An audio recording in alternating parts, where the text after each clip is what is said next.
As I sat at the elegantly set Thanksgiving dinner table in my parents' house, surrounded by the comforting familiarity of my childhood home, I couldn't help but feel a sense of peace.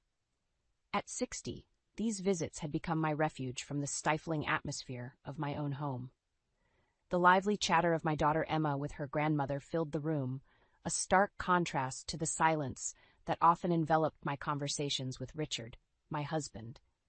My phone vibrated sharply, disrupting the warmth of the moment. Richard's name flashed across the screen, sending a shiver down my spine. With a hesitant sigh, I excused myself. "Excuse me, it's Richard. I'll just take this in the kitchen." But as I rose, my fingers slipped and the phone speaker activated. "Elaine, having fun over there?" "Well, don't bother coming back." Richard's voice, unnaturally cheerful, echoed through the room. I stood frozen, phone in hand, as his words hung in the air. "What are you talking about, Richard?" "Oh, I've decided it's time for a change. I've moved Emma's stuff into the house. There's no room for you anymore." The silence that followed was deafening. Emma's fork dropped with a clatter, her eyes wide with disbelief. "Richard, what in the world are you saying?" My voice was barely above a whisper, heart pounding in my chest. "It's simple, really. Emma doesn't want to come home because of you. Without you, she can finally live the life she deserves, like when she was a child. So leave." Emma stood up abruptly, anger flashing in her eyes. "Dad, what are you?" "Stay out of this, Emma." Richard's voice cut through, sharp and cold. "This is between me and your mother."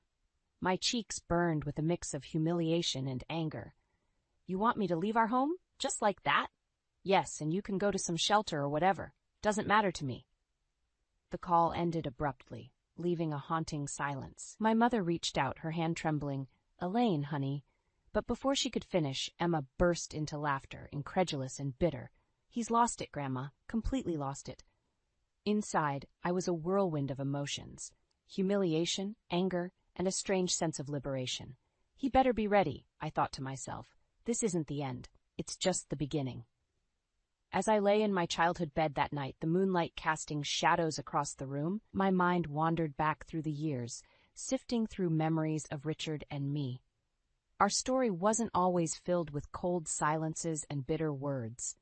There was a time when Richard's gaze held warmth, and his touch promised safety.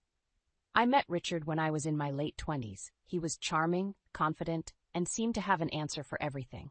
I was captivated by his charisma and how he seemed to take the world in his stride. We married within a year of meeting, a whirlwind romance that felt like a fairy tale. But the fairy tale began to crumble soon after Emma was born. Richard's affection for our daughter was undeniable, yet as his love for her grew, his regard for me seemed to wane. It was as if his heart had room only for one. "Elaine, can't you see you're smothering her?" "Let her breathe," he would chide whenever I tried to be involved in Emma's upbringing. His words stung, but I believed he was just being an overly protective father. As Emma grew, so did Richard's disdain towards me. The man who once looked at me like I was his world now barely acknowledged my existence, except to criticize. "Why can't you be more like Emma? She's only 10 and already so independent," he'd say with a sneer. I remember the night when Emma, at 15, won a school award. We were supposed to celebrate as a family, but Richard turned it into a lecture session. "Elaine, why can't you achieve anything like our daughter? You're just wasting your life away," he said, his words like daggers. I lay there, staring at the ceiling, feeling the weight of years of his contempt. It wasn't just the words, it was the dismissive glances, the heavy sighs, the way he'd turn away when I entered a room. I had become a ghost in my own home, invisible and insignificant. But that night, as I lay in the quiet, a resolve began to stir within me. Richard's callousness on the phone, his brazen dismissal of our life together, it had lit a fire in me. I wasn't going to let him erase me from my own story. I turned on my side, closing my eyes, but sleep eluded me. The shadows on the wall seemed to whisper, urging me to stand up, to fight back. And I knew, deep down, that I was ready to do just that. The next morning, I awoke with a sense of clarity I hadn't felt in years. Over breakfast, Mom tried to discuss Richard's call, but I steered the conversation elsewhere. I wasn't ready to delve into that can of worms, not yet. Emma, sensing my unease, didn't press either. As we cleaned up, my thoughts drifted back to the recent years with Richard. His controlling behavior wasn't just confined to our daughter. It seeped into every aspect of our lives, tightening like a vice around my freedom. "Elaine, I don't want you working late. You need to be home to cook dinner," he would demand, disregarding my career in the library, which I cherished. His rules were arbitrary and ever-changing, designed to keep me off balance. If I wore something he didn't approve of, he would scoff. "Dressing up? Trying to impress someone? You should focus on being a better wife and mother." Even my friendships weren't spared. "You're spending too much time with Linda. She's a bad influence," he declared one day, his words slicing through years of friendship like a knife. But it wasn't just the control, it was the humiliation. At social gatherings, he would belittle me with backhanded compliments, often in front of Emma. "Elaine tries her best, but she's not the brightest bulb," he'd say with a laugh that made my skin crawl. Emma saw it all. At first, she tried to defend me, but Richard's influence was too strong. "Mom, just ignore him," she would whisper, a look of helplessness in her eyes. I remember the day Emma left for college. Richard was beaming with pride, but there was a coldness in his eyes when he turned to me. "See, Elaine, this is what happens when you raise a child right.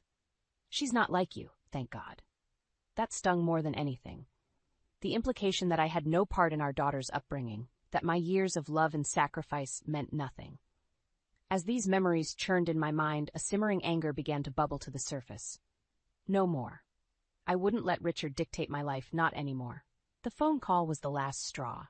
It was time for Richard to face the consequences of his actions. I looked at Emma, her face a mirror of my resolve. "Emma, there's something I need to do when we get back. It's going to change everything, but I need you to trust me." Emma nodded, determination in her eyes.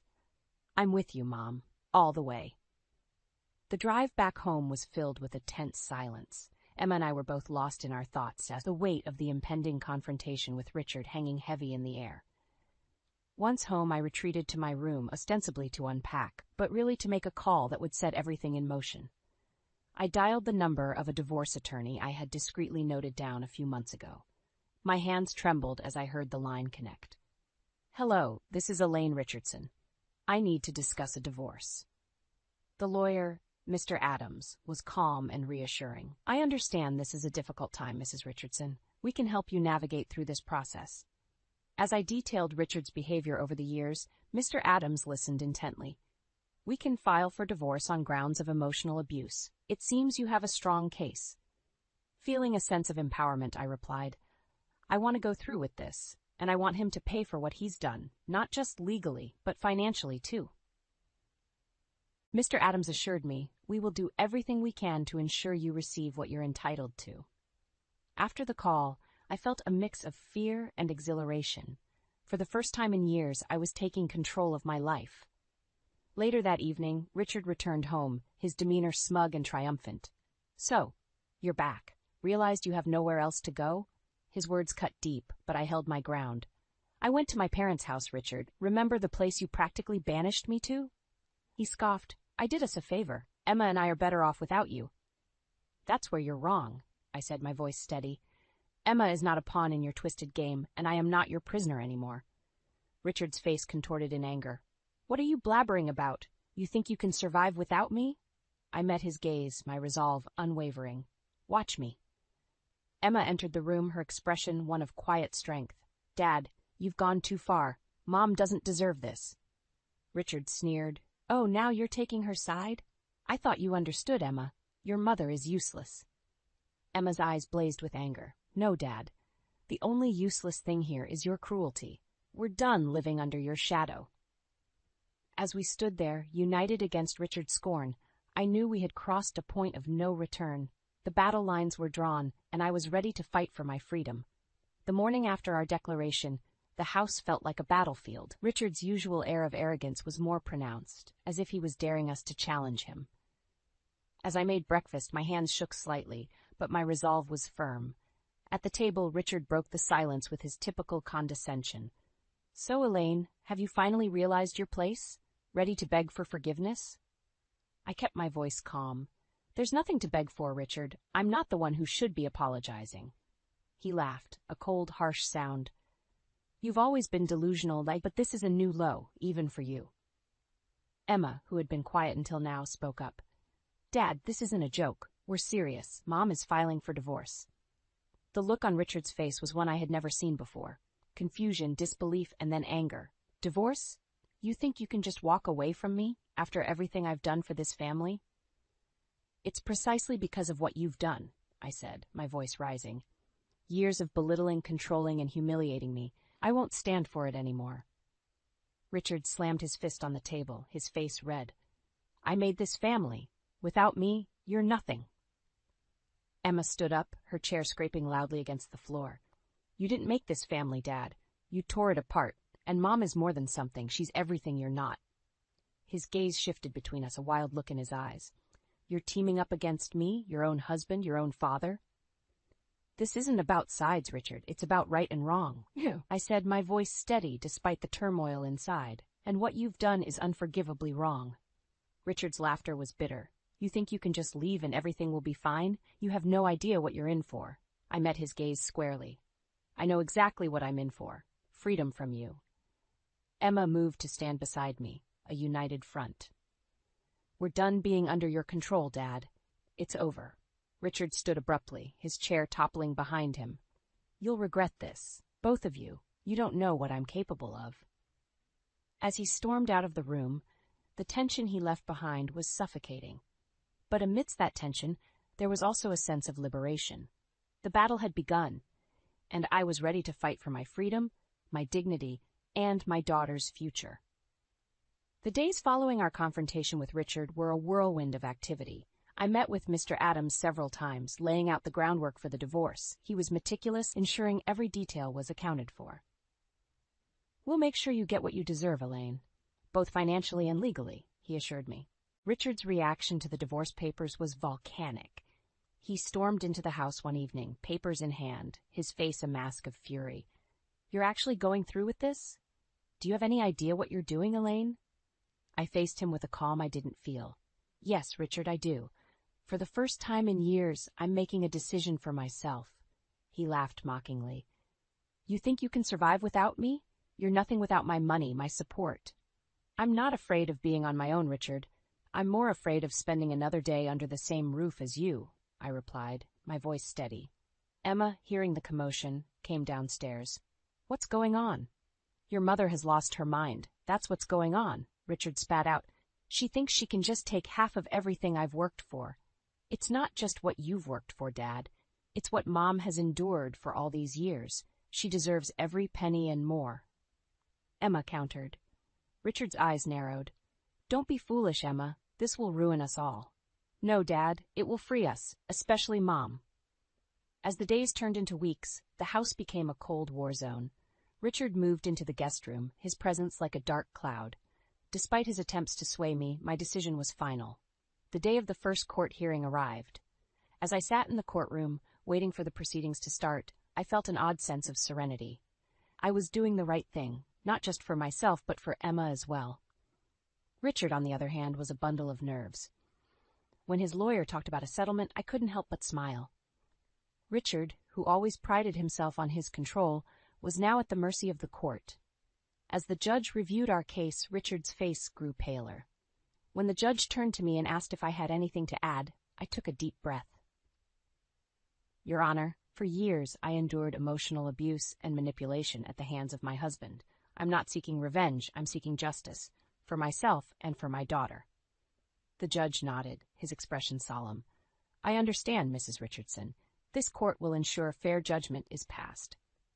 As we left the courtroom, Richard's defeated look was all I needed to see.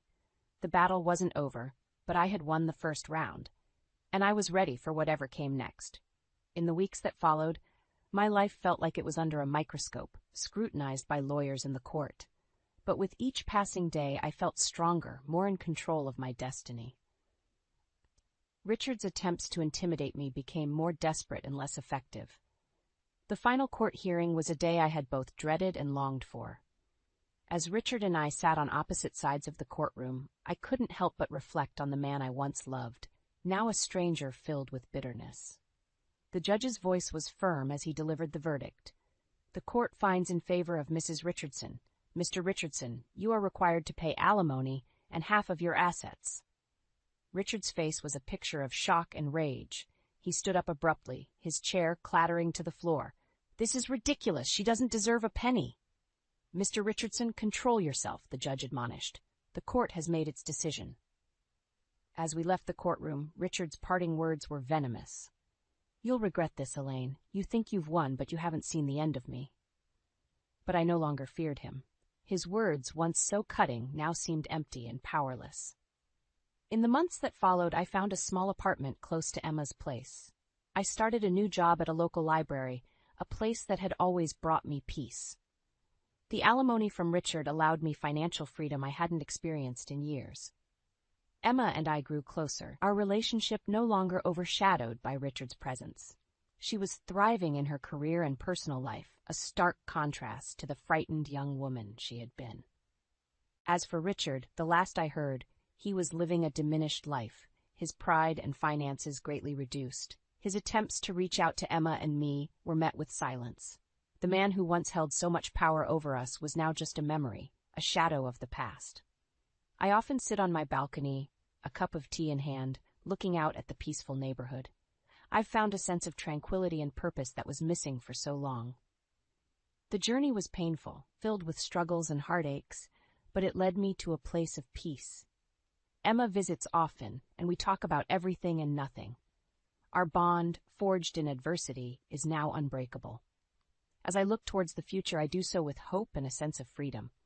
I've emerged from the shadows of my past stronger and more resilient. I've learned that sometimes the hardest battles lead to the greatest triumphs. And as for Richard, he is nothing more than a distant echo, a reminder of a life I once lived and the strength I gained in leaving it behind.